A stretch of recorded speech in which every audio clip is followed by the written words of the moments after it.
Hi.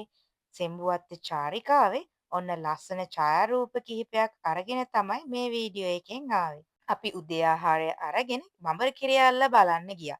ඉතින් එතෙන්දි ගත්ත ලස්සන ඡායාරූප තමයි ඔයාලට මේ පේන්නේ. හරිම ලස්සන ලොකේෂන් එකක්.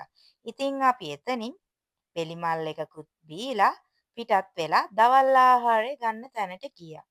ඉතින් මේ තියෙන්නේ දවල් ආහාරය ගත්ත තැන. එතනත් රසට කෑම බීම අපිට හදලා දුන්නා. ඉතින් අපි ඒ දවල් ආහාරය අරගෙන එහෙම්මම රිවර්ස් ටර්න් ගියා. රිවර්ස් ටර්න් වලදී මේ ගත්ත ඡායාරූප තමයි ඔයාලට දැන් මේ ප්ලේ වෙන්නේ. ඉතින් ඊළඟට අපි ගියේ කොහෙද දන්නවද? පිටවල පතන. ඉතින් එහි යද්දී නම් වැස්සට අපිව අහු වුණා. ඉතින් කිහිප දෙනෙක් විතරයි පිටවල පතන බලන්න ගියේ. ඉතින් එතෙන්දී ගත්ත වීඩියෝ ක්ලිප් එකක් තමයි දැන් මේ ප්ලේ වෙන්නේ.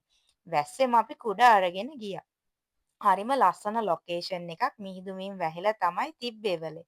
ඉතින් සර්ද ට්‍රැවල්ස් වලින් සෙම්බුවත්ත චාරිකාවේ පළවෙනි දිනේ මේ විදිහට තමයි නිමා වුනේ. ඉතින් අපි ඊළඟට මෙහෙම්මම හෝටල් එකට ගියා. ඉතින් එතෙන්දි තව ෆන්ක්ෂන් එකක් තිබ්බා. ඒක ඊළඟ වීඩියෝ එකකින් මම අරගෙන එන්නම්. බොහොමත් ස්තුතියි මගේ වීඩියෝ එක බලුවට.